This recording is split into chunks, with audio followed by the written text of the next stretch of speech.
Et Jésus-Christ a dit dans l'évangile de Jean, je crois que c'est au chapitre 7, il a dit que celui qui croit en lui, des fleuves d'eau vive couleront de son esprit. Quand j'ai lu cette parole, et je l'ai lu plusieurs fois, je la lisais comme beaucoup de gens, jusqu'à ce qu'un jour je me dise, mais si Jésus a dit ça, c'est qu'il doit avoir une certaine réalité. Je peux être constamment rempli du Saint-Esprit et expérimenter ces fleuves dans le Saint-Esprit, dans ma vie chrétienne.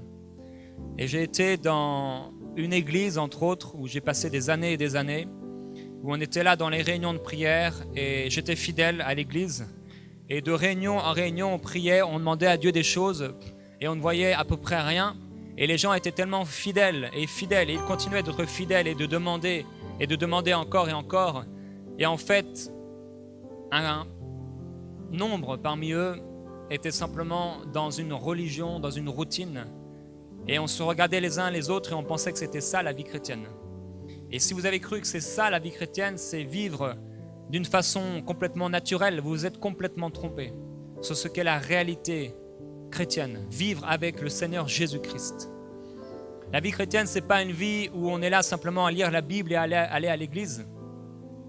Mais la vie avec Christ, la vie chrétienne, c'est effectivement une vie avec Christ, dans le Saint-Esprit, dans sa présence glorieuse. Et ces fleuves d'eau vive, si Jésus en a parlé, s'il a dit que celui qui croirait en lui, il y aurait des fleuves d'eau vive qui couleraient de son esprit, il n'a pas dit que ce serait un verre d'eau, il n'a pas dit que ce serait quelques gouttes qui tomberaient du ciel, il a dit que ce seraient des fleuves, non pas même seulement une source, mais des fleuves d'eau vive, qui couleraient de notre esprit, si nous croyons en lui. Je me suis approprié cette parole et j'ai commencé à expérimenter ces fleuves d'eau vive, où il te remplit constamment et constamment et constamment. Et tu es obligé de demander aux gens d'arrêter de louer parce que sinon tu ne t'arrêteras jamais. Tellement il te remplit à déborder. Et tu peux prier et prier et prier dans l'esprit. Et il t'amène dans ces fleuves nouveaux, des révélations fraîches dans sa parole. Tout à coup, la parole de Dieu, ce n'est pas quelque chose de religieux. La parole de Dieu, ce n'est pas quelque chose, une parole morte. Mais Jésus a dit, mes paroles sont esprit et vie. Sa parole est vivante, elle est créatrice. Lorsque nous la lisons avec un cœur assoiffé qui croit, cette parole produit la vie en nous. Et si vous croyez que ces fleuves d'eau vive peuvent vous remplir, ils vous rempliront. Et vous serez tellement débordés, tellement débordants de sa présence, qu'on ne vous reconnaîtra plus. Vous ne serez plus jamais la même personne. Quand vous allez rencontrer sa gloire, quand il va vous toucher avec sa main, vous ne serez plus jamais les mêmes. La libération, la délivrance, la paix, l'amour, la restauration, la joie, la gloire du Seigneur Jésus-Christ, ce sera des choses que vous expérimenterez régulièrement. La présence de Dieu est pour son peuple. Ça n'est pas normal que son peuple soit parfois encore plus triste, encore plus malheureux que ceux qui ne connaissent pas le Seigneur. Les choses révélées sont pour nous et pour nos enfants. Les choses cachées sont pour le monde. Le Dieu de ce monde a aveuglé leur intelligence pour qu'ils ne voient pas briller la gloire du Seigneur Jésus-Christ. Mais nous pouvons voir briller la gloire de Dieu. On peut voir la gloire du Seigneur Jésus-Christ dans notre vie personnelle. Non pas seulement des mots, non pas seulement des principes religieux, non pas seulement des versets, mais une réalité divine dans nos cœurs, dans nos corps même. L'expérience de la présence de Dieu, l'expérience de la présence du Saint-Esprit, lorsqu'il te remplit, il te remplit, il te remplit, il te remplit et il ne reste plus rien de toi. La présence de Dieu. Le Seigneur veut remplir son peuple. Il veut tellement remplir son peuple. Il amène Ézéchiel devant cette vallée d'ossements desséchés et lui dit, parle maintenant. Il lui dit d'abord, est-ce que ces eaux pourront revivre? Ézéchiel dit comme la plupart des chrétiens, Seigneur, c'est toi qui sais. Il pense d'une façon religieuse, comme beaucoup de gens aujourd'hui, comme beaucoup de chrétiens, si Dieu le veut, il le fera. Non, ça ne se passe pas comme ça, puisqu'il veut que tout le monde soit sauvé et tout le monde n'est pas sauvé. Il veut que tout le monde soit rempli du Saint-Esprit à déborder et tout le monde n'est pas rempli du Saint-Esprit à déborder. Mais c'est seulement pour ceux qui demandent et ceux qui croient. C'est eux qui peuvent recevoir. Alors il dit à Ézéchiel, non, c'est pas moi, mais c'est toi, parle maintenant, prophétise. Ai-je la puissance de faire ressusciter cette armée morte? Parle maintenant. Il a commencé à prophétiser. Quand il a commencé à prophétiser, il a entendu d'abord un craquement. Il a entendu un son, il a entendu un bruit. Parfois, lorsque le Saint-Esprit se manifeste, c'est simplement un son. Parfois, c'est lointain. Parfois, ça paraît être un écho. C'est quelque chose de loin qui vient, comme un son lointain. Mais c'est le Saint-Esprit. La Bible dit qu'à un moment, Dieu est venu. Et il est venu comme dans une armée. Et on a simplement entendu comme des traces de pas. C'était l'Éternel Dieu qui commençait à arriver. Le royaume de Dieu ne vient pas de façon à frapper les regards. Le royaume de Dieu peut être ici sans même qu'on ne le voie si on a un cœur fermé.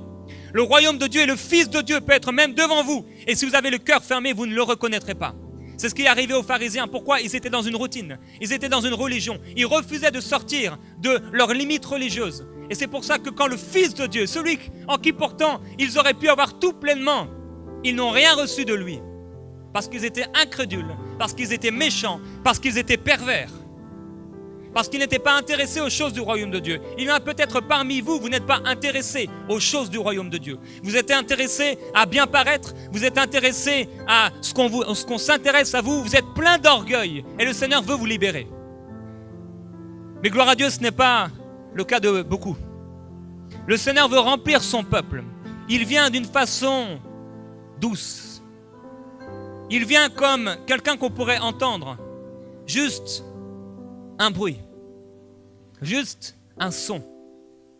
On sait que quand le serviteur était là, il a entendu des fracas, il a entendu des tonnerres et Dieu n'était pas là. Il était dans un calme, dans une douceur céleste. Parfois Dieu vient te toucher et si tu méprises ce commencement, tu ne pourras jamais aller plus loin. Dieu vient nous toucher parfois et ça commence avec un petit craquement. Mais s'il n'y a pas ce craquement, les os ne se mettent pas ensemble. Et si les os ne se mettent pas ensemble, les tendons ne commencent pas à pousser. Et la chair ne viendra pas. Et la respiration ne viendra pas. Et parfois, Dieu nous pousse à aller dans une direction. Et il faut écouter la voix du bon berger. Il est le bon berger. Il a donné sa vie pour nous diriger. Ça n'est pas normal de ne pas savoir où on va. Ça n'est pas, en tout cas, normal de ne pas savoir que nous avons une destinée. Et ça n'est pas normal de ne pas avancer quelque part. On doit aller en direction de la gloire de Dieu. Plus en plus qu'on avance et de plus en plus on s'approche de lui. Mon désir, c'est de le connaître. L'apôtre Paul avait tout vu. Il avait tout connu. Et pourtant, à la fin de son ministère, il dira encore, mon désir, c'est de le connaître lui. La puissance de sa résurrection et la communion de ses souffrances. La grâce de pouvoir souffrir pour celui qui nous a aimés. Et la grâce de pouvoir connaître la puissance de sa résurrection. On chante parfois dans nos chants la gloire de Dieu. On chante la puissance de la résurrection. Mais il est temps qu'on la vive. Il est temps qu'on expérimente la présence de Dieu. Il est temps qu'on expérimente la gloire de Dieu. Et cette chose-là, elle est possible. Il y a un homme, j'ai lu son livre, il s'appelait Rodney Howard-Browne. Cet homme disait dans son livre qu'il a appelé le toucher de Dieu, comment il est devenu à un point tellement désespéré de Dieu, qu'il a dit dans une prière sincère et fervente, Seigneur, si ce n'est pas toi qui descends vers moi, c'est moi qui monterai vers toi. Ce genre de prière, non pas parce qu'on photocopie quelqu'un, mais parce qu'on est arrivé à un tel désir de voir le Seigneur agir, de voir Dieu agir, nous amène dans la gloire. Je me souviens avoir prié ce genre de prière il y a 4 ans maintenant. Et j'ai prié moi-même sur mon lit, de tout mon cœur, jusqu'à ne plus pouvoir crier, jusqu'à ne plus pouvoir parler. Seigneur, je veux voir ta gloire. Je veux que tu me touches. Je veux voir ta puissance. Seigneur, je veux être rempli de tes fleuves d'eau vive. Je veux voir ta gloire, jusqu'à ne plus vouloir vivre si sa gloire ne descend pas. De telles prières, Dieu les entend. Et j'ai crié à Dieu, et j'ai crié à Dieu, et il a posé sa main sur moi. Il m'a rempli de son esprit, et depuis je suis un homme nouveau. La Bible déclare que quand l'Esprit de l'Éternel est venu sur lui, il est devenu un homme nouveau. David est devenu un homme nouveau. Et quand le Saint-Esprit vient sur nous, nous devenons une personne nouvelle. Oui, en Christ, nous sommes de nouvelles créatures. Mais malheureusement, les nouvelles créatures, parfois, ils se revêtent de leur ancienne nature, de leur ancien habit. Ils continuent à marcher la tête basse, comme s'ils n'avaient pas été recréés. Et pourtant, l'Esprit qui habite en eux est tellement plus glorieux, tellement plus fort, tellement plus puissant que tout esprit qui vit dans ce monde. Il est temps de croire enfin l'Éternel. Et il est temps de le chercher de tout notre cœur. Il se laissera trouver par nous. À combien plus forte raison s'il se laisse trouver par un homme qui ravage et qui persécute l'Église? À combien plus forte raison, lui qui nous a aimés, lui qui nous a sauvés, il se laissera trouver par toi si tu cherches plus de lui. Dieu veut qu'on cherche plus de lui. parce qu'il a plus à nous donner que ce que nous vivons aujourd'hui. C'est une histoire d'amour entre lui et toi. C'est une histoire d'intimité, c'est une histoire de cœur. C'est une histoire de ton cœur. Qu'est-ce qui anime ton cœur? Qu'est-ce qui anime? Quel est l'objet de tes recherches? Quel est l'objet de tes désirs? Quelles sont tes prières? Et vers quoi se tourne tous les jours ton regard, tous les jours tes pensées, tous les jours tes prières? Si tu veux qu'il t'habite, il viendra habiter un temple qui est saint. Il viendra habiter un temple dans lequel il aura toute la place d'agir. Si tu veux plus de lui, il te demandera plus de toi. Il te demandera tout ce que tu as. Et il viendra te remplir de sa glorieuse présence. Dieu vous appelle et il t'appelle personnellement à le rechercher, à des temps d'intimité où tu es dans ta maison, dans ta chambre de prière, à le chercher de tout ton cœur, jusqu'à être rempli par lui, jusqu'à le trouver. Oui, le chercher jusqu'à le trouver. Souvent, on ne cherche pas Dieu. Et parfois, on le cherche sans le chercher jusqu'à le trouver. Mais il dit que si on le cherche de tout son cœur, il se laissera trouver par nous. Le diable a réussi avec beaucoup dans le peuple de Dieu à les faire aller parfois dans des fausses doctrines, à rechercher l'or et l'argent, à rechercher des convoitises, à rechercher l'orgueil, des positions. Et à d'autres, c'est l'ignorance. Et il les a amenés à aimer le monde. Il leur a dit que vivre avec le Seigneur Jésus, c'était moins bien, c'était moins glorieux que vivre dans le monde. Alors ils ont été comme ce fils prodigue à la recherche des plaisirs éphémères. Dieu vient chercher un peuple assoiffé. Il vient chercher une épouse qui s'est préparée. Je ne sais pas si tu t'es préparé, mais moi je me prépare à la rencontre de mon Dieu. Et quand je le verrai, la Bible déclare qu'au son de la trompette de Dieu, à la voix d'un archange, les morts en Christ ressusciteront premièrement. Et nous tous qui sommes ici, nous serons enlevés ensemble à la rencontre du Seigneur sur les nuées et nous le verrons face à face. Je ne sais pas quel est ton désir de le voir face à face, mais je veux le voir face à face. Je veux contempler son regard, je veux voir sa face, je veux voir son visage, je veux voir la gloire qui l'anime, la gloire qui le transporte. Je veux entendre les battements de son cœur, je veux entendre sa voix qui me parle, je veux qu'il me prenne dans ses bras et qu'il me dise je t'aime. Je veux l'entendre, je veux le goûter, je veux l'expérimenter, je veux manger sa chair et boire de son sang. Je veux le voir et qu'il vive en moi, plus moi mais lui en moi, sa vie en moi, son amour en moi, sa paix en moi, sa parole en moi, sa bénédiction en moi, sa faveur en moi, sa gloire en moi et à travers moi. Je veux voir la présence du Saint-Esprit se manifester partout autour de moi. La présence de Dieu libérer les hommes, libérer les femmes, sans même que j'ai à parler. La gloire de Dieu qui habitait Pierre et qui entourait Pierre, qui libérait les hommes, qui libérait les opprimés, qui libérait les captifs. Cette même gloire peut t'habiter. Cette même gloire peut te remplir. La présence du Saint-Esprit dans ta vie.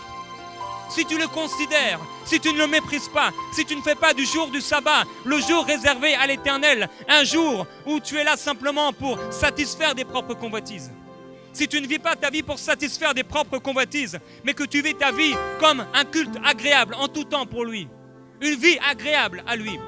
Si tu ne fais pas de ta vie chrétienne un temps simplement le dimanche matin, où là, à ce moment-là, je vais donner mes 2 petites heures à Dieu, mais que ta vie constante est une gloire pour Dieu, est une offrande pour Dieu, il fera de toi sa plus grande joie. Il t'amènera dans des hauteurs spirituelles, dans des positions très élevées. Et comme les biches, tu iras dans ces positions élevées. Comme Moïse a été loin, loin dans les hauteurs, tellement loin qu'il n'avait plus faim, tellement loin qu'il n'avait même plus la pensée de la nourriture. Il n'avait plus la pensée de l'homme. Il n'avait plus la pensée de la poussière. Le peuple était resté dans la poussière, mais lui, il est monté parce qu'il avait soif du Dieu vivant. Le peuple restait là à l'entrée de leur tente, pendant que lui, il allait dans la tente de la rencontre. Le peuple avait peur de Dieu. Le peuple voyait Dieu comme un homme cruel et méchant, comme un homme qui est là pour faire du mal, un Dieu qui est là pour faire du mal et qui envoie des accidents, comme si Dieu envoyait des accidents, qui est là pour faire du mal, comme si Dieu était là pour faire du mal. Il est venu pour faire du bien, il est venu pour libérer, il est venu pour guérir, il est venu pour restaurer, il est venu pour te diriger et que tu sois rempli du Saint-Esprit jusqu'à déborder, jusqu'à ce qu'on ne te reconnaisse plus. Il veut te remplir et t'immerger de sa présence. Moïse avait soif de Dieu. Il a dit, Seigneur, fais-moi voir ta gloire. Pendant que le peuple était là en train de prier, nous voulons manger, nous voulons de la viande, nous voulons de la nourriture, nous voulons de la manne, nous voulons de l'eau. Lui aussi avait faim, lui aussi avait soif, mais il avait une autre soif, il avait une autre faim. Il a dit, Seigneur, Père Dieu, fais-moi voir ta gloire. Il dit, je te ferai voir ma gloire, tu contempleras ma gloire. Et il a vu la gloire de Dieu. Dieu l'a caché dans le creux d'un rocher et il a vu Dieu de dos. Oh, même voir Dieu de dos, quelle gloire, quel privilège extraordinaire. Il a vu des représentations de la gloire de Dieu, de la présence de Dieu. Nous sommes dans une meilleure alliance, basée sur de meilleures promesses, où Jésus a dit, je serai avec vous tous les jours jusqu'à la fin du monde. C'en est assez de dire, Seigneur, sois avec moi. Il est le temps maintenant de dire, Seigneur, merci pour ta présence. Merci parce que tu vis en moi. Merci parce que tu es ma gloire et je suis ton habitation. Il est temps de croire que nous sommes et que nous avons reçu le Saint-Esprit. Il est l'Esprit de vérité. Il est là pour nous parler à propos de Jésus. Il est là pour nous révéler le cœur du Père. Il est là pour parler sur ta vie et pour t'amener là où il l'a désiré. La parole de l'Éternel. Samuel était dans un temps où la parole de l'Éternel n'était plus. Et même le sacrificateur ne pouvait plus voir. Mais la lampe du Seigneur, elle brillait encore un peu. Il suffit d'un craquement, il suffit d'un bruit, il suffit d'une révélation. Il suffit d'un message inspiré par le Saint-Esprit pour créer dans ton cœur un craquement, un brisement qui t'amène à réaliser peut-être pour la première fois que tu es complètement en train de te tromper, que tu es dans une routine religieuse avec aucun fruit, que tu es en train de te créer une atmosphère spirituelle faite de prières, faite d'une sorte de louange qui n'est pas à la gloire de Dieu. Tu es en train de te satisfaire toi-même. Il suffit d'un brisement intérieur pour un retour à Dieu réel de tout son cœur. Beaucoup de gens cherchent leur délivrance. Ils cherchent à avoir des enfants. Ils cherchent un mariage. Ils cherchent des maisons. Ils cherchent plus d'argent. Ils cherchent un meilleur travail au lieu de chercher celui qui donne toutes ces choses.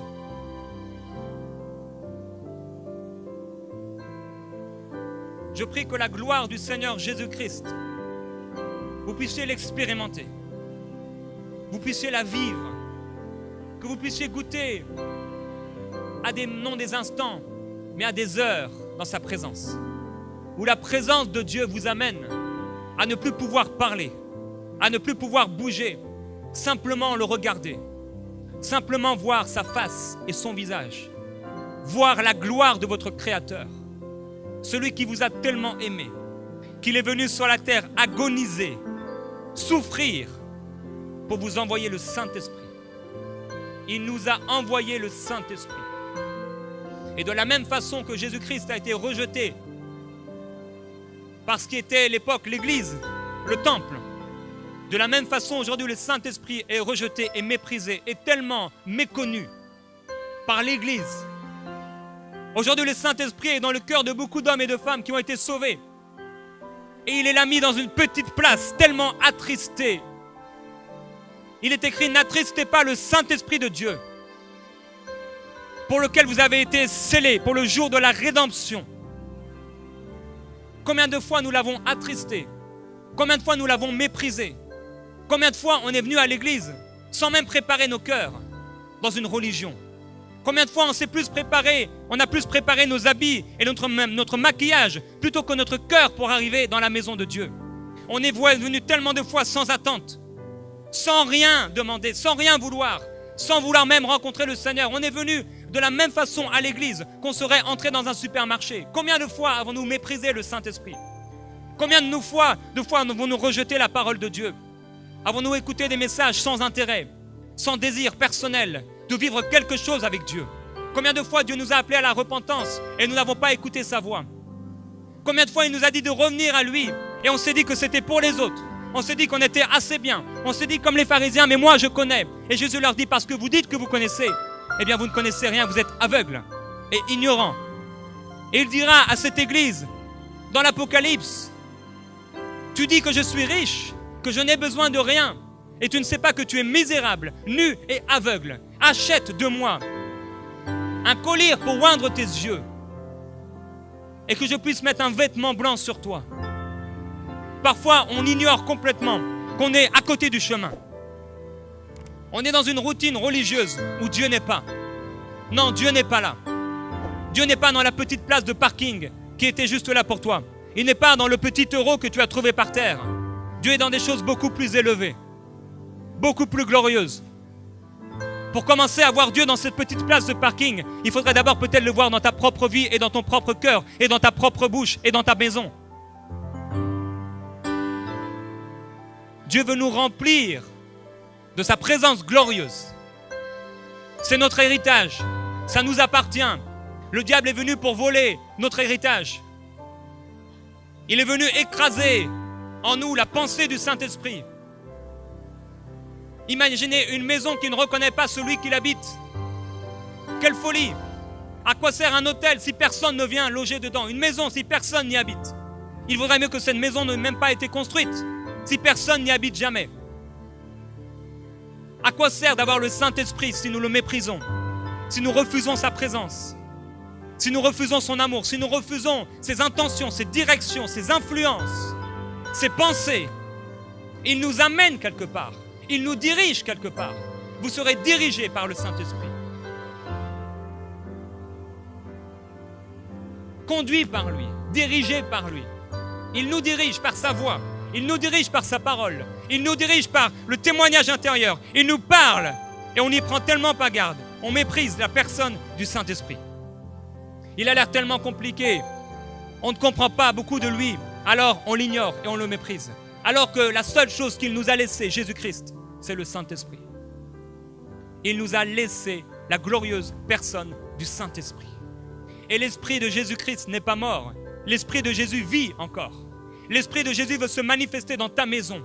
Il veut se manifester dans ta vie. Mais il est temps d'arrêter de penser à toi et de penser un peu aux intérêts de ton Père. Il est temps de penser aux intérêts de l'Esprit qui habite en toi. Parce qu'il a des intérêts élevés pour ta maison, mais il a des intérêts élevés pour le monde perdu. Le Saint-Esprit est avec celui qui a le cœur affligé, brisé et contrit.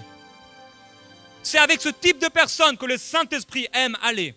Non pas avec eux, ceux qui sont pleins d'orgueil, pleins de désirs égoïstes, mais il est avec ceux qui sont brisés de cœur. Seigneur, fais revivre ton œuvre. Fais revivre ton œuvre. Il se révèle à celui qui a soif. Sa présence glorieuse, elle vient se manifester pour celui qui a faim et soif de plus de lui. Il ne viendra pas donner à boire et à manger à celui qui est déjà rassasié. La Bible nous dit que celui qui est rassasié, il foule aux pieds le miel. Mais celui qui est affamé, il mange et il est prêt à manger presque tout ce qu'on lui donnera. Quand tu es affamé par lui, affamé de lui, toute parole qui sort de la bouche de Dieu est une nourriture pour ton âme. Tu ne méprises plus sa parole. Tu as un intérêt pour sa parole. Et lorsque tu la médites, c'est avec un cœur ouvert. Tu ne la lis pas comme on pourrait lire un livre. Mais lorsque tu lis cette parole devient vivante en toi. Il est dit ici, juste en passage, qui dit que Daniel, 3 fois par jour, se mettait à prier et à louer Dieu. N'est-ce pas étonnant que Dieu l'ait délivré de la fosse au lion? Non, ce n'est pas étonnant, parce qu'il avait déjà été dans cette fosse en prière. Il avait déjà été dans cette fosse en louange à Dieu. Il avait déjà été offert à Dieu. Il s'était déjà offert à Dieu, corps, âme, esprit. Alors lorsqu'il était dans cette fosse au lion, les lions l'ont trouvé inconsommable. Ce n'était pas de la nourriture. C'était l'esprit de l'Éternel dans cette fosse aux lions. Et ces lions ont mangé une autre nourriture. Jésus dira, moi j'ai une autre nourriture. Il était là auprès de cette femme et il l'a amenée à lui. Il lui a parlé de ces fleuves d'eau vive. Il lui a parlé de cette eau qu'elle venait constamment chercher. Elle venait constamment chercher. Et comme elle venait constamment chercher des maris et des relations, de la même façon, elle venait constamment chercher cette eau. Et elle n'était pas rassasiée. Ou en tout cas, elle n'était pas abreuvée. Et Jésus lui dit, mais tu n'es pas abreuvé. Il lui montre qu'elle n'est pas abreuvée, qu'elle recherche constamment cette eau. Il lui dit, moi je suis prêt à te donner une eau avec laquelle tu n'auras plus jamais soif. Cette femme a été bouleversée. Elle est partie aller annoncer. Et quand les disciples sont arrivés, ils ont été surpris d'abord, premièrement, de la voir avec une femme. Et les disciples étaient là pressant Jésus de manger. Ils avaient été faire les courses et ils le pressaient de manger. Beaucoup de gens sont pressés dans le monde. Tellement pressés, les occupations, le crédit à rembourser, les enfants à s'occuper, le travail. On est tellement pressés et le monde nous presse. Et de plus en plus, même le seul temps libre qu'on avait, il est pris maintenant par des téléphones. Il est pris par des GSM. Il est pris par toutes sortes de choses. Même jusque dans les toilettes, tu es là avec ton téléphone. Jusque dans la voiture, tu es là et tes pensées sont constamment connectées à des choses naturelles. Au lieu d'être connectées à l'esprit de l'Éternel. Ils étaient là en train de presser Jésus pour manger. Et Jésus leur a donné une révélation extraordinaire. Il a dit, mais moi, j'ai une nourriture à manger que vous ne connaissez pas. Les disciples marchaient avec Jésus. Jésus lui-même était devant eux. Ils avaient, entre guillemets, plus que nous. Même si effectivement, il est favorable et préférable d'avoir le Saint-Esprit maintenant. Mais Jésus était quand même avec eux. Jean pouvait se coucher sur la poitrine de Jésus. Quelle gloire! Ils l'ont vu, certains d'entre eux. Et Jean, il faisait partie sur la gloire, dans la gloire sur la montagne. Ils l'ont vu transfiguré. Ils ont fait des expériences glorieuses. Mais ils ne connaissaient pas cette nourriture. Semblable à cette foule qui suivait Jésus, cherchant leur propre nourriture. Il dit, moi, ma nourriture, c'est d'accomplir la volonté de mon Père. Cette nourriture, elle est pour toi.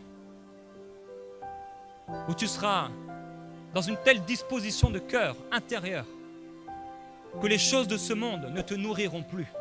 Ce ne sera plus un chant où tu chanteras que le monde ne t'intéressera pas, mais ce sera une réalité constante dans ta vie.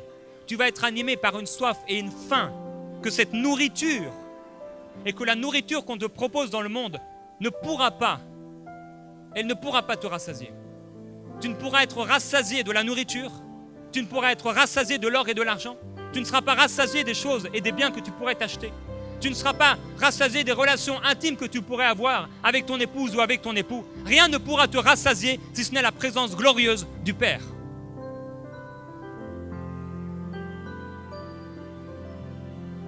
C'est de telles personnes qui ont pu aller jusqu'au bout. De telles personnes comme l'apôtre Paul qui a dit, moi j'ai combattu le bon combat. Lui qui a dit, je veux le connaître, lui, et la puissance de sa résurrection. Et aussi il est écrit, nous le connaissons, mais maintenant nous ne le connaissons plus selon la chair. Nous le connaissons selon l'esprit. Et il dira même, nous ne connaissons plus personne selon la chair, mais nous le connaissons selon l'esprit. La majorité des gens fonctionnent avec la chair, avec les 5 sens, constamment dans leur raisonnement. Au lieu de connaître les gens dans l'esprit. Lorsque tu vois quelqu'un, ce n'est pas une personne physique, ce n'est pas de la chair, c'est un esprit qui a besoin du Seigneur Jésus-Christ. Tu vois un esprit et ta nourriture, ça veut dire que quand tu ne manges pas la volonté de Dieu, quand tu n'accomplis pas la volonté de Dieu, tu es faim et tu as de plus en plus faim. Et quand tu as faim, ça t'amène à t'humilier devant lui et à lui demander, Seigneur, fais revivre ton œuvre. Utilise le vase que je suis pour manifester ta gloire et ta présence, pour guérir les malades, pour libérer les captifs, pour rendre la vue aux aveugles, pour libérer les opprimés, pour annoncer une bonne nouvelle aux pauvres. Celui qui est rassasié foule aux pieds, même le miel.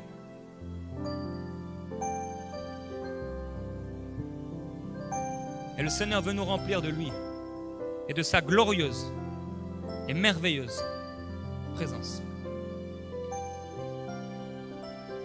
C'est dans la prière que Dieu est devenu mon amour et mon Dieu. C'est dans la prière que Dieu est devenu l'Esprit de Jésus pour moi. C'est là qu'il s'est révélé à moi. C'est dans la prière que je l'ai connu comme l'époux qui vient chercher l'épouse. Il m'a amené dans l'adoration et à contempler sa gloire par grâce, une grâce totale. Il dit, venez à moi simplement et buvez de l'eau gratuitement. Prenez sans rien avoir, mangez gratuitement.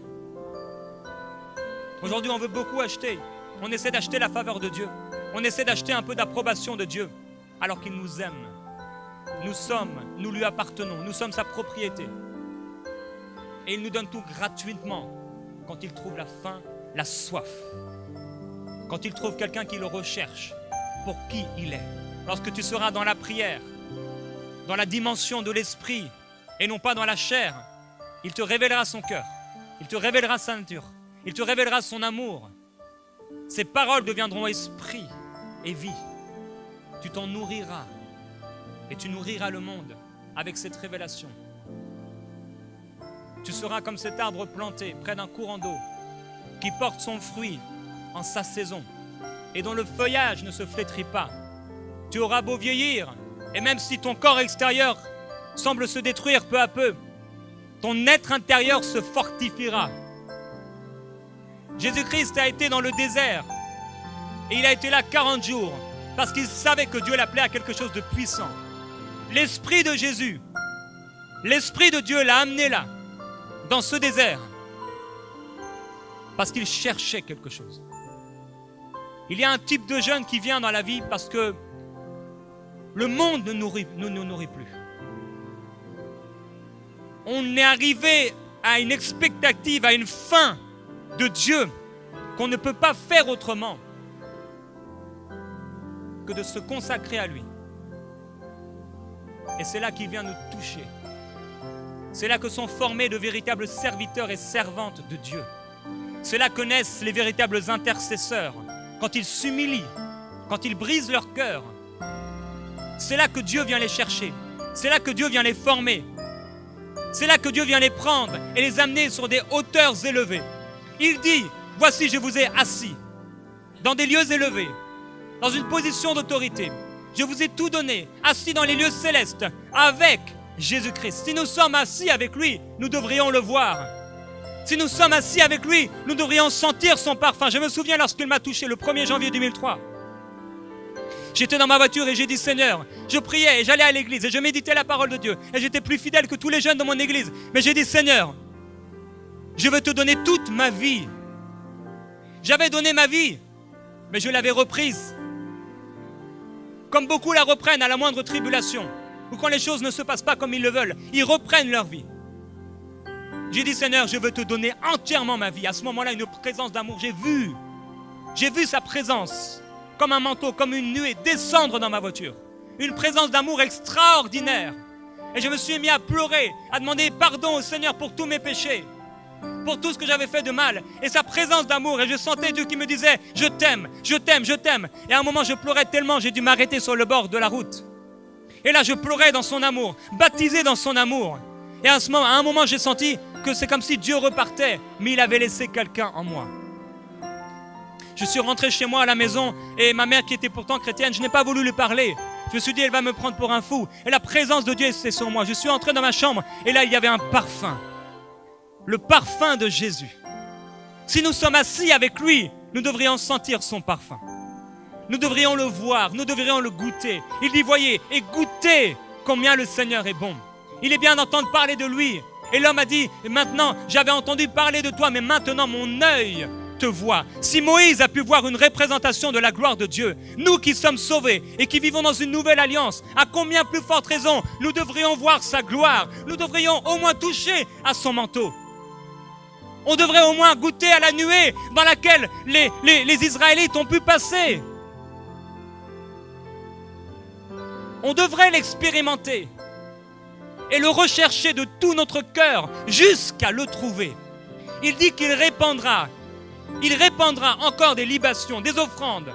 Il libérera la pluie de l'arrière-saison pour celui qui n'est pas rassasié de la pluie d'antan, de la pluie du passé, mais qui veut cette pluie qui vient de l'arrière-saison pour arroser, pour faire du bien, pour bénir, pour remplir, pour arroser. Si souvent notre cœur s'est endurci tellement à cause du péché, notre cœur est tellement endurci, on ne réalise pas la dureté de notre cœur. On peut passer une semaine sans le chercher, peut-être même 2 semaines sans crier à lui. Notre cœur s'est endurci. Nous ne sommes pas des amoureux. Nous avons oublié de remplir la lampe de cette huile précieuse.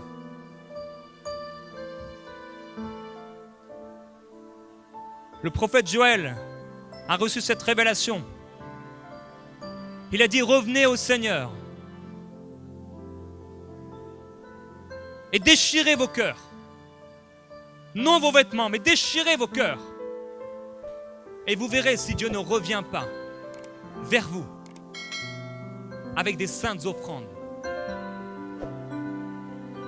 pour son peuple. Il est l'offrande suprême. Il est tout ce que nous avons. Quand il devient tout ce que tu as, quand il devient la recherche et le désir de ton esprit, la recherche de ton cœur, tu expérimentes sa vie. Tu expérimentes sa parole. Sa parole qui était là et qui simplement était une lampe à tes pieds. Maintenant, elle éclaire toute ta vie. Maintenant, elle t'habite. Et petit à petit, d'année en année, tu commences à t'identifier dans des passages de l'Écriture et ils deviennent vivants pour toi. C'est ce que le Seigneur veut faire pour son peuple. Il veut le visiter. Parce qu'il n'est pas un Dieu avare. Il n'est pas un Dieu qui donne peu. Il donne abondamment. Il donne largement. Il veut que nous puissions prospérer à tous égards. Et que nous soyons pourvus à tous égards. Et que nous soyons même encore en abondance pour pouvoir donner à toute bonne œuvre. Il vient et il est un Dieu d'abondance. Il est un Dieu de grâce. Il est un Dieu qui vient partager gratuitement cette eau de la vie. Parce qu'il aime son peuple. Parce qu'il désire faire expérimenter à son peuple sa présence et sa gloire. Il y a des temps où je cherche le Seigneur. Et apparemment, j'ai vécu ce genre de soirée ou de temps où je le cherchais. Et je criais de tout mon cœur pour qu'il vienne me toucher. Et apparemment, il ne venait pas. Mais un jour ou 2 jours plus tard, il venait. Et j'ai réalisé que lorsqu'on le cherche réellement, il vient toujours. Quand j'ai commencé à crier à lui, et la première fois que j'ai crié à lui, c'était peut-être il y a 8 ans, il y a 9 ans. Je savais qu'il y avait quelque chose de plus. Et il m'a amené dans une faim et une soif de lui, où chaque jour je priais en langue, je priais en langue, je priais en langue, je priais en langue, je priais en langue. Je ne savais pas exactement ce qu'il allait me donner, mais je recherchais sa présence. Je recherchais quelque chose. Je savais qu'il avait quelque chose pour moi, pour son fils bien-aimé. Il avait quelque chose pour moi et je l'ai cherché. Il a commencé à me parler, il a commencé à me visiter par des songes réguliers. Il a commencé à me montrer ce à quoi il m'appelait. Il m'a commencé à me montrer la gloire qu'il allait manifester si j'étais fidèle. Et je n'étais pas capable de me porter cette gloire. Et au début, quand sa présence venait sur moi, je m'endormais. C'est comme un manteau qui vient sur toi. Et petit à petit, j'ai commencé à expérimenter sa glorieuse présence. Elle est tellement glorieuse. Elle est préférable à toute chose dans ce monde. Je suis jeune et j'ai eu l'occasion pourtant de goûter à plusieurs choses dans ce monde. Mais il n'y a rien de comparable à lui.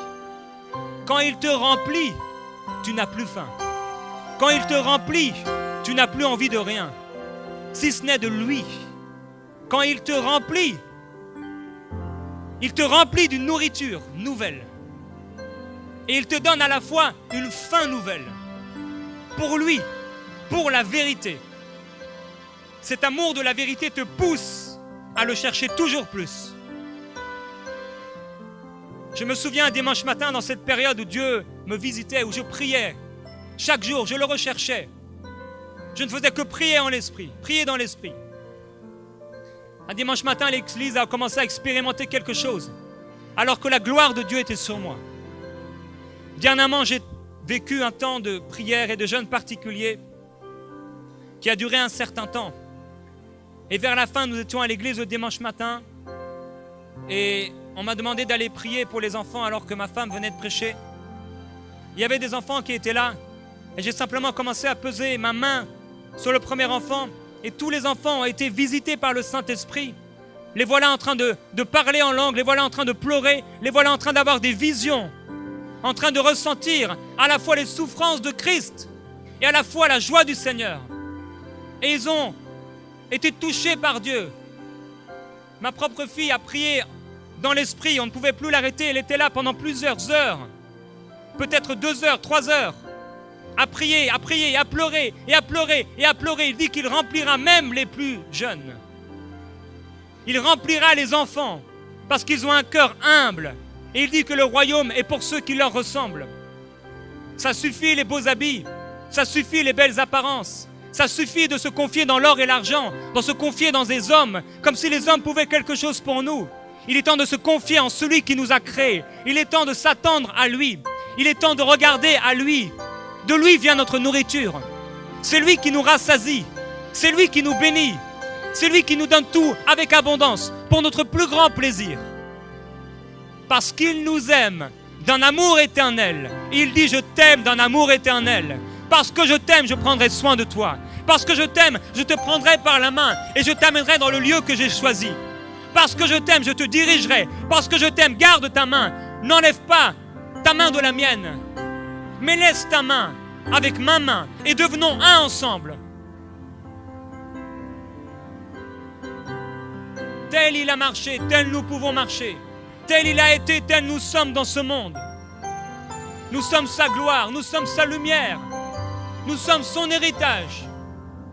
Et combien est béni l'homme qui a autour de sa table des fils nombreux. Nous sommes ses fils, nous sommes ses filles. Et son cœur en est réjoui. La présence de Dieu.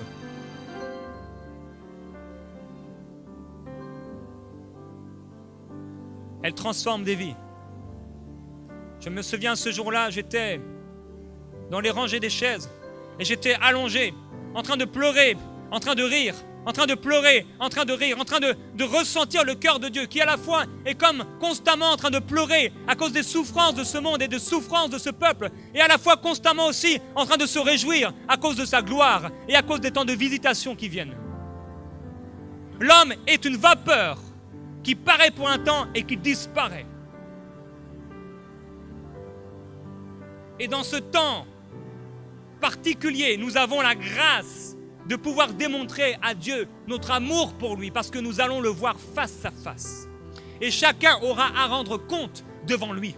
L'homme le plus orgueilleux de cette salle aura à rendre compte de lui. Il le verra face à face et Dieu lui demandera des comptes pour toute chose qu'il a faite, pour toute injustice qu'il a faite, pour tout abus qu'il a fait, pour toute méchanceté qu'il a fait, pour chaque action qu'il a fait.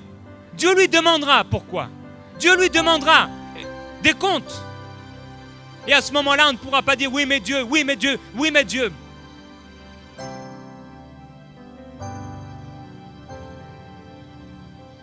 Voilà pourquoi nous devons marcher en toute crainte devant Dieu sur la terre. Le craindre parce qu'il est un Dieu saint. Le craindre parce qu'il est aussi un feu dévorant. Et ceux qui l'ont méprisé seront méprisés. Mais ceux qui l'ont honoré sur la terre seront honorés dans les cieux. Voilà pourquoi vous devez l'honorer sur la terre. Vous devez l'honorer dans la façon dont vous vivez. La façon dont vous mangez, la façon dont vous vous habillez, la façon dont vous vous comportez, la façon dont vous parlez, la façon dont vous dépensez votre argent, la façon dont vous dépensez le temps qu'il vous a donné. La façon dont vous vous comportez en tant que père, en tant que mari, en tant qu'enfant, en tant que serviteur et en tant que maître. Tout doit être sanctifié par la prière. Il veut faire de nous des vases d'honneur entre ses mains.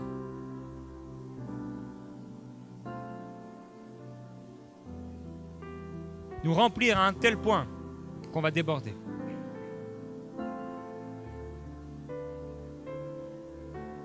On est arrivé auprès de Néhémie, on lui a parlé de ce qui s'était passé à Jérusalem. C'était un rapport terrible. Le cœur humain est tellement spécial. Quand il a entendu cette chose-là, et pourtant beaucoup le savaient, beaucoup commençaient à le savoir, la nouvelle se répandait. Lui, il a commencé à jeûner et à prier le Dieu des cieux. Il a commencé à se lamenter devant Dieu. Pourquoi? Est-ce que parce que Dieu l'avait appelé? Non. Parce qu'il avait un cœur différent. Il a commencé à pleurer parce qu'il craignait Dieu et il aimait sa maison. Le zèle de ta maison me dévore. Pourquoi est-ce Jésus qui a dû prendre ses cordes pour chasser les vendeurs du temple? Pourquoi il a dû le faire? Parce que personne n'avait le zèle de sa maison. Les gens étaient là dans l'imitation, les gens étaient là dans l'hypocrisie. Les gens étaient là dans la crainte de l'homme et dans la recherche de la faveur de l'homme. Et ils n'étaient pas là dans la recherche de la crainte de Dieu et la faveur de Dieu. Le zèle de la maison de Dieu les dévorait. Et le même zèle qu'il a habité, le même zèle habite encore le Seigneur Jésus pour sa maison. Le même zèle habite encore le Seigneur Jésus pour votre propre vie. Vous et moi qui se disons chrétiens, il est zélé pour nous. Et quand il trouve des impuretés, quand il trouve des choses mauvaises, il vient avec son fouet pour tout enlever. Mais certains courent et ils s'éloignent de lui, alors que Dieu veut les corriger par son amour, parce qu'il châtie celui qu'il aime par sa parole, parce qu'il vient le corriger, mais certains courent, ils ne veulent pas être corrigés. Et après ils se retrouvent comme Jonas, au fond du grand poisson. Seigneur, où es-tu? Parce qu'ils ont couru tellement loin de Dieu qu'il voulait les corriger pour les amener plus près de lui. Néhémie a entendu ça, il a commencé à pleurer, il a commencé à dire, Seigneur, donne-moi ta faveur. Et Dieu, à ce moment-là, a touché son esprit et lui a donné la faveur du roi. Et cet homme, malgré les tribulations, malgré les temps difficiles, sa vie est comme un exemple pour nous. Il a reconstruit la muraille. Il a prié. Il a cherché le Dieu des cieux. Il s'est attendu à Dieu. Et il a travaillé de ses mains. Et il a prié avec son cœur. Et il a travaillé de ses mains. Et il a prié avec son cœur. Et il a donné des directions animées par le Saint-Esprit, avec un amour pur pour Dieu.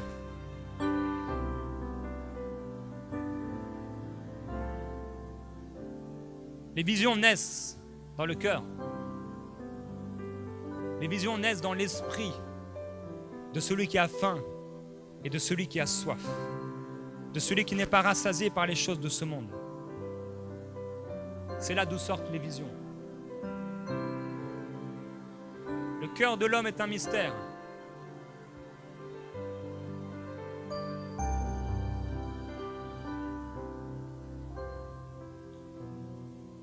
Il est écrit, Rebecca eut des jumeaux nés d'un seul et même père de notre ancêtre Isaac.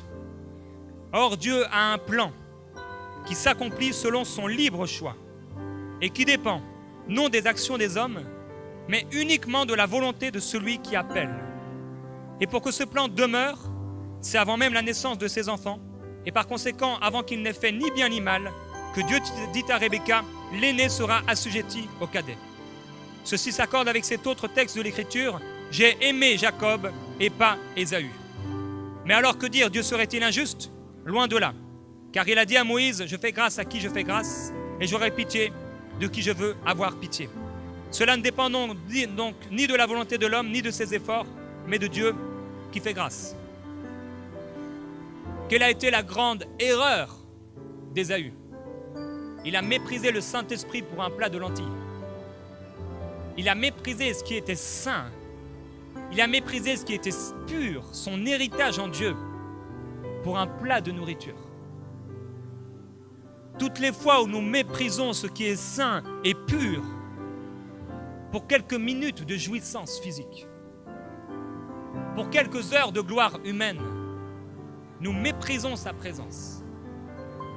Toutes les fois où le Saint-Esprit est attristé, je prie que tu n'attristes pas le Saint-Esprit de Dieu.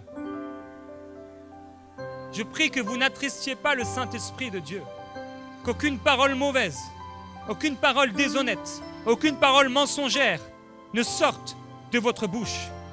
Parce que ce n'est pas ce qui entre dans l'homme qui le rend impur, mais c'est ce qui en sort.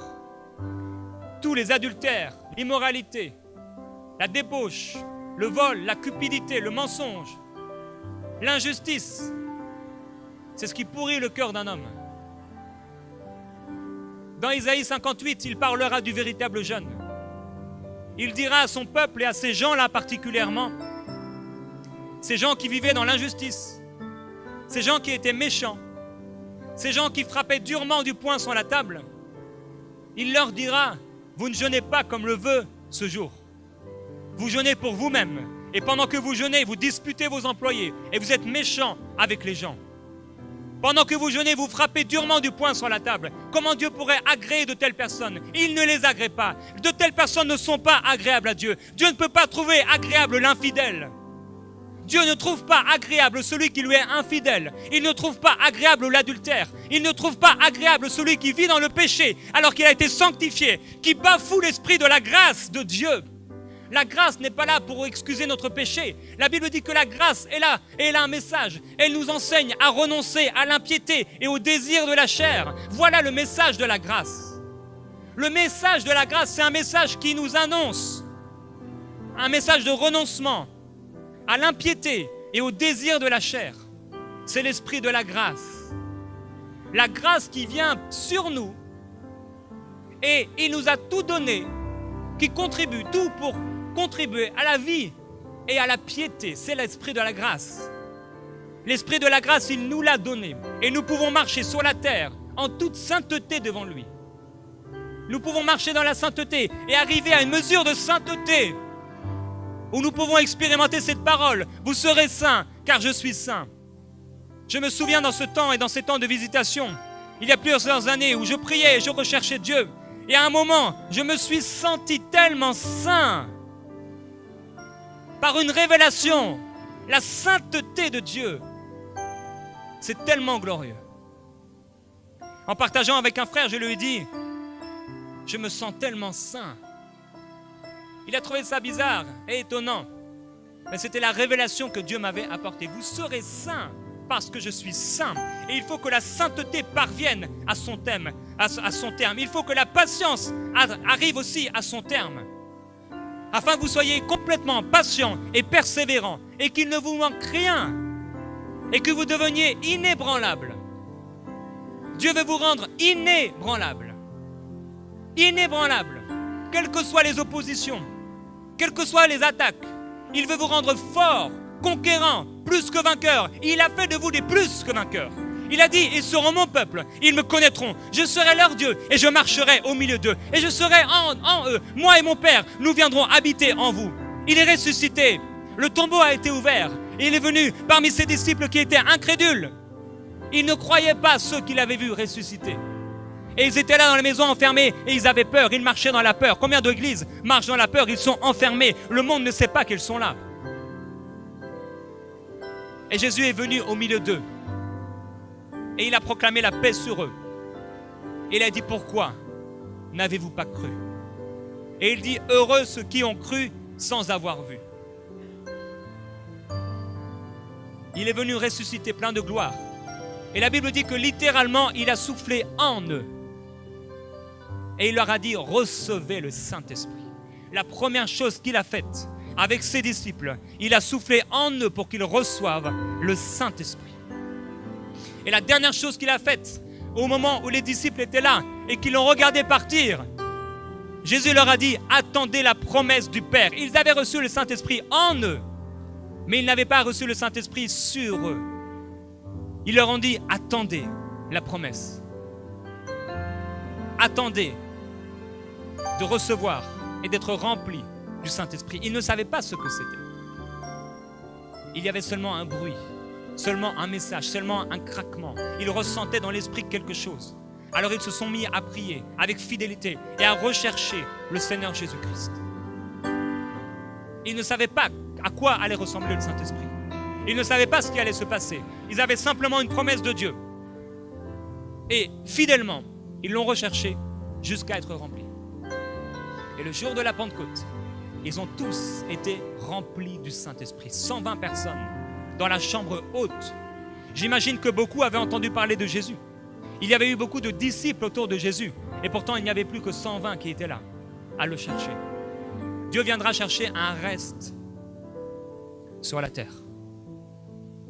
Une épouse qui s'est préparé.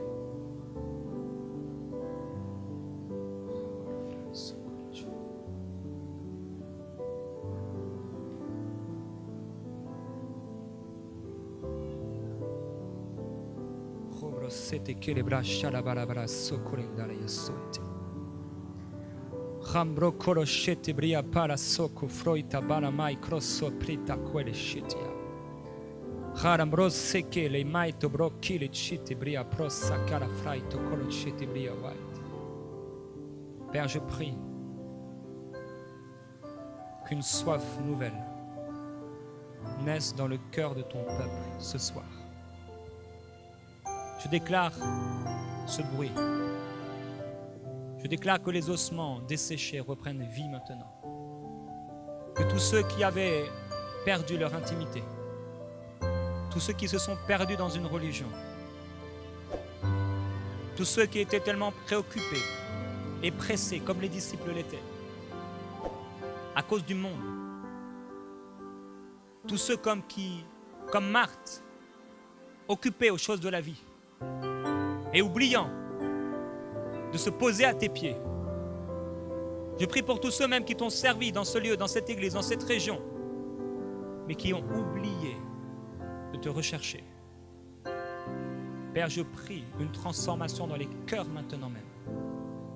Tu m'as amené ici pour prêcher ta parole et pour voir ta gloire. Et tu es derrière ta parole pour l'accomplir.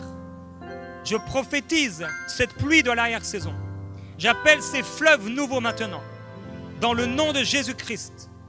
Je déclare que plusieurs vont être touchés par le Saint-Esprit ce soir même. La présence de Dieu sur vous, la gloire du Seigneur Jésus-Christ sur vous. Elle ne vous avait pas été révélée, mais ce soir elle vous est révélée. Une fin nouvelle vient sur plusieurs personnes qui vont se mettre à prier et à rechercher Dieu comme jamais auparavant. Ils vont prier comme les disciples à la Pentecôte. Ils vont prier dans la chambre haute. Et ils vont chercher le Seigneur. Ils vont le chercher jusqu'à le trouver. Et la gloire du Seigneur se répandra sur eux. Le Seigneur les fortifiera. Le Seigneur les préparera. Et le Seigneur les élèvera à la face du monde. Et le monde verra. Et le monde entendra parler de la gloire de Dieu. Et ils iront dans le monde revêtus du Saint-Esprit pour parler du royaume de Dieu. Et ils feront miracles, signes et prodiges au nom de Seigneur Jésus-Christ. Et ils reviendront devant la gloire du Père. Et ils diront à Jésus, Seigneur, nous avons chassé des démons en ton nom. Seigneur, nous avons guéri les malades. Et le Seigneur Jésus leur dira simplement, réjouissez-vous parce que votre nom est inscrit dans le livre de vie. Et maintenant, reposez-vous avec moi. Je déclare des temps de repos. Je déclare des temps de repos dans l'esprit et que ton peuple à nouveau, il va et il vient se reposer. Il va et il vient se reposer de ses œuvres. Père, ta gloire dans ce lieu. Je prie que tu élèves des jeunes. Je prie que tu élèves des pères de famille. Je prie que tu élèves des mères, Père. Des mères dans le nom de Jésus. Je prie pour les mamans dans ce lieu. Qu'elles puissent éduquer leurs enfants dans tes voies. Qu'elles puissent, Seigneur, amener des révélations dans le cœur de leurs enfants. Je prie qu'elles prient pour leurs enfants jusqu'au bout, Seigneur, pour former des Samuel, pour former des Gédéon, pour former des David. Père, je prie pour elles maintenant, qu'elles reçoivent richesse, révélation et grâce dans le nom de Jésus. Touche-les maintenant. Le Seigneur te dit, toi, mère, qui a été méprisée. Peut-être tu as été méprisée par ton mari, mais tu as été méprisée. Et Dieu te dit maintenant, ne pleure plus, fais-moi confiance. Crois seulement en moi, car j'ai entendu tes prières et j'ai vu tes supplications. Je suis là. Il entend les prières de son peuple. Saint-Esprit maintenant. Maintenant, attendez-vous à lui. Et regardez à lui maintenant même. Soyez dans l'expectative.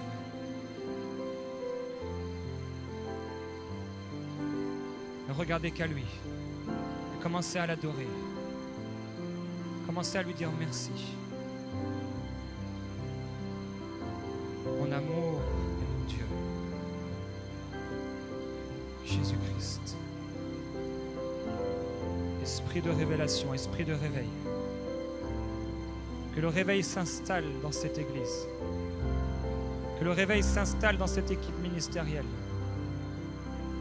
Un feu, une foi renouvelée, une vision renouvelée, une vision beaucoup plus grande que l'actuel, beaucoup plus élevé. Esprit de Jésus, maintenant, répands-toi maintenant même.